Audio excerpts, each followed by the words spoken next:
Hello, welcome, Devil Sniper here, and this is episode number 29 in Season 4 of our career mode with West Ham United. Oh my days, yes.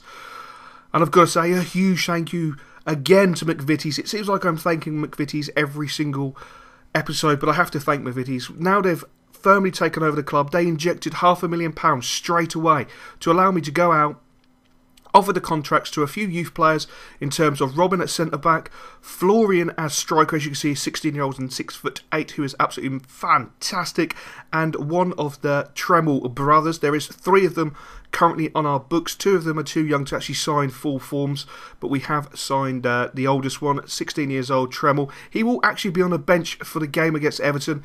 I've got a lot of faith in him. He looks a really cultured player, really clever player. Good on the ball, solid player. So it's going to be nice to see how he does. If he gets any chance to get on the pitch, it would be very, very interesting. A few people in the West Ham forums have been going on about next season.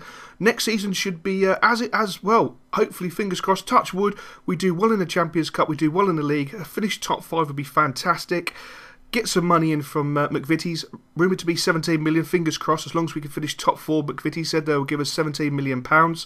Once we've got our 17 million quid, we're just going to add to the team. We will be getting rid of a few players, to be honest, and but we're going to rely on our youth players as well. They're going to be playing a big part next season. But anyway, let's get into the game. Let's not worry about that.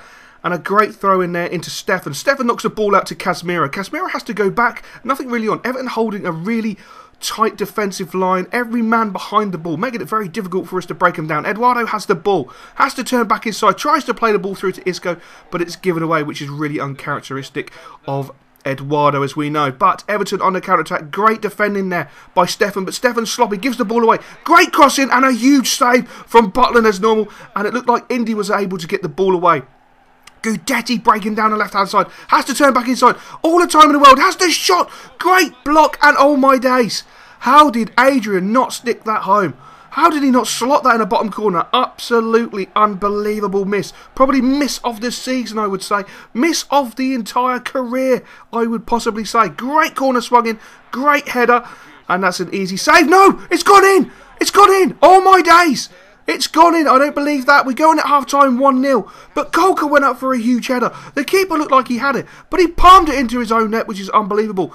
And we join it with Eduardo about to take a corner on the right-hand side, weighing up his options, swings the ball in deep, and a great defensive header by Everton, but the ball comes out to Isco. He's about 25-30 yards out. He feeds the ball back into Indy. Indy has time. He knocks it out to Filippo. Filippo surveys the situation, gives the ball to Casemiro. Casemiro on the left-hand side, doing a winger's job. Great play there by Casemiro. He feeds the ball back into Indy. Indy tries to break through, but he can't. Again, Everton with an absolute brick wall, and they've caught us on the counter-attack. Morales knocks the ball into Gibson. Oh no, it looks like the ball was knocked forward to Gibson. I do apologise. And Nichebe has the ball. Great play by Everton, but great defending there by Stefan. He saw the issue, he saw the problem, and reacted very, very quickly. But Everton yet again on the left-hand side with a counter-attack. Great ball in, and Nichebe with an absolutely fantastic finish in the 66th minute. Absolutely great play by Everton, and they have been threatening that all game long. And we join it with Nichebe knocking the ball out to the left-hand side to Leighton Baines. Baines knocking the ball in over the top. But great defending there from West Ham United. Some would say that looked like a penalty, but fortunately it was not awarded as a penalty. And again, stout defending with Nathaniel Klein bringing the ball away. West Ham are really, really playing well. We really look like we're dominating the game, but it's just so hard to break when Everton have 10 men, literally 11 men behind the ball. A bit of a wasted cross there by Shatov for Everton. But Butland has the ball. He's surveying the situation. He gives the ball to Tremel. Tremel dropped deep there. Ever since he's come on, he's played some really nice passes. The ball's knocked out to Benzier. Benzier feeds the ball into Filippo. Filippo's marauding forward. Plenty of time and space. A bit of a poor ball there. Trying to find the through ball, but it just didn't work. And again, great defensive header. Casemiro picks the ball up. About 30 yards out. He gives it to Filippo. Filippo plays a great ball to Gudetti. Gudetti has a shot. Great save. Filippo with the follow-up. Oh my God. 2-1 to West Ham after 90 minutes. Absolutely fantastic play there between Filippo and Gudetti. Filippo with a majestic ball into Gudetti's path. Gudetti with the first time shot. Well saved by the keeper, but Filippo was there to follow it up, slots the ball home magnificently to make it 2-1 to West Ham United, and surely that is it. And yes, the referee has blown full-time whistle. Everton 1, West Ham United 2, and that is an absolutely huge result for West Ham. And now We have a home tie against Atletico Madrid, and as you can see, I've shown a lot of faith in our superstar players. With the fixture congestion, I have faith in our rotational system that the lads will be able to do the business. So hopefully the first teamers as such, this is our strongest team, will do the absolute business and get a decent result. But Atletico Madrid straight away are playing magnificent football. A great ball swung in there, looking for Falcao, but he's just not able to get on the end of it. Adrian knocks a ball into the centre of the park for Filippo. Filippo knocks a ball out to Isco. Isco's playing some majestic football at this current point. Turns inside with a nice piece of skill. Looks like he was fouled there, but he rips with the shot, and that is a great save from the Atletico Madrid goalkeeper. Absolutely majestic play by Isco. He really is turning into an absolute superstar. So silky, so skillful. But again, Atletico on the counter-attack, and a great goal there by Costa after 25 minutes gives Atletico Madrid a dream start. Losing 1-0, we join it with Filippo in the centre of the park, knocking a ball into Guidetti. Guidetti straight into Casemiro. Casemiro has to turn on himself. Nothing really on. Feeds the ball into Guidetti, and Guidetti makes the magic happen. Looked like he'd lost the ball, looked like he'd lost control of it, but he managed to slot the ball underneath the goalkeeper to make it 1-1. And we go in at half-time.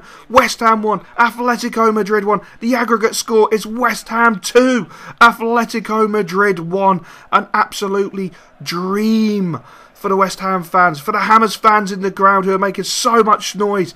Absolutely loving this at the moment. But we have the ball with Casemiro in the centre of the park. Really need to defend stoutly in the second half. He gives it to Eduardo. Eduardo makes space for himself. He's pulled the trigger! Oh my days! 64 minutes gone, and Eduardo has scored an absolutely huge goal for West Ham. An absolute magnificent strike from the young Brazilian. Fantastic composure. Absolutely brilliant. I am absolutely gobsmacked. This is unbelievable. West Ham really are in dreamland. Not only are they leading 2-1 in tonight's game, but they are leading 3-1 on aggregate. Absolutely amazing. And the manager has made some fantastic substitutions. The ball's knocked out into the right-hand side for Filippo. Filippo's marauding down the right-hand side. He cuts inside with a nice piece of skill. Filippo's in the box. He pulls it back on a great save there from the Atletico Madrid goalkeeper. Roca had pretty much an open goal. He didn't take the opportunity. And the referee blows the full-time whistle. West Ham have made it in to the next round of the Champions Cup. They will be in the semi-final. And holy shit, Barca slapped Juventus 4-0. Real Madrid battered Spurs 4-0. And Bayern Munich beat Milan 5-2. So who will we get? Oh my God. We will be playing Real Madrid. In the other semi-final, Barcelona will be taking on Bayern Munich. That is unbelievable. We really have got a lot of preparation work to do. It's going to be a very, very, very tough game against Real Madrid. Ooh, I might take the boys away for a short break to make sure they're fully refreshed. But before we do that, before we concentrate on that, we have a very, very tough away game to Arsenal. If we can pull off a dream result against Arsenal, we can really apply the pressure to Spurs, who have been stumbling at the top of the table. 62 points for West Ham, 62 points for Liverpool, 63 points for Arsenal, 65 points for Spurs. We are within shouting distance of sitting at the top of the Premier League. But we need to play a beautiful football. And speaking of beautiful football, the ball's fed into Guidetti. Guidetti has plenty of time. He has to turn back on himself, gives the ball to Eduardo. Eduardo, who scored that magnificent goal against Atletico Madrid, powers towards the box. Looks like he was going to try and do the same. But Arsenal, with absolutely great defending, cut him out.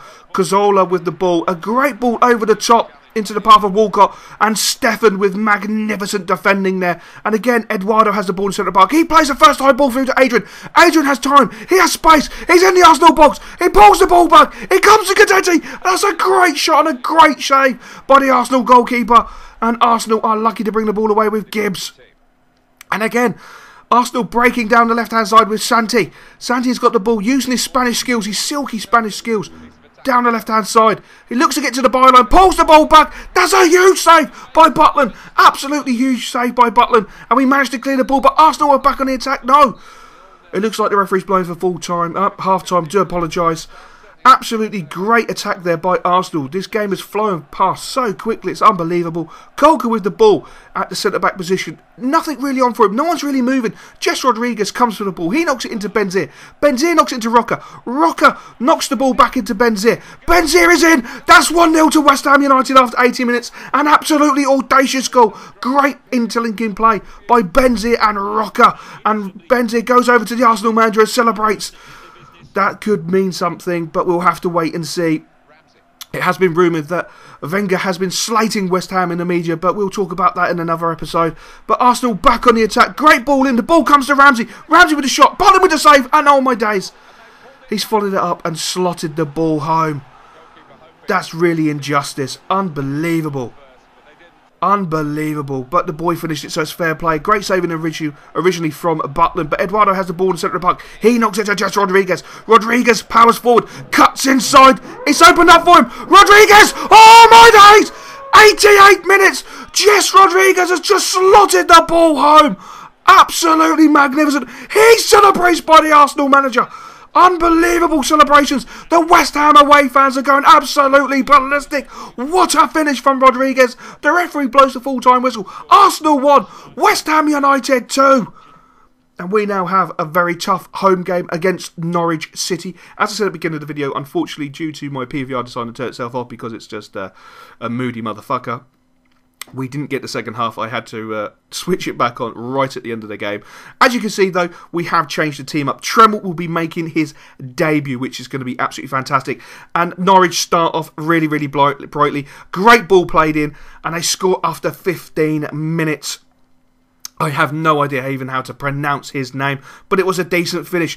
Hewitt on the right-hand side for West Ham United, moving forward majestically, gets past Tierney, gets the ball in, Basson goes for the header, great save by the goalkeeper, and again, the ball has fallen. No, it's been awarded as a penalty. Unbelievable. That looks really, really harsh. Didn't see the infringement there by Snodgrass, but that looks really, really harsh. I was expecting the poke from about 20 yards out, but no, the referee awarded a penalty. Benzir steps up. Will he slot the ball home?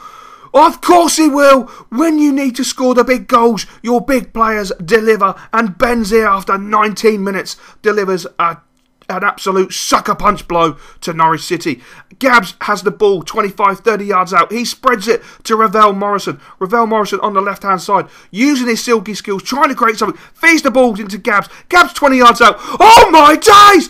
Gabbs has just lobbed it into the top corner. What a finish! That is Gabbs from Season 2. That is Gabbs from Season 1. That is why we love and adore Gabbs.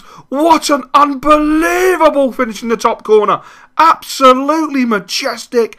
What a strike. What a strike. The composure was absolutely magnificent. And we go in at half-time. West Ham United 2, Norwich City 1. The Hammers fans are in dreamland at this current point. And that is the way the game stayed. Unfortunately, I was not able to record the second half, which is a great shame due to my PVR having a mind of its own.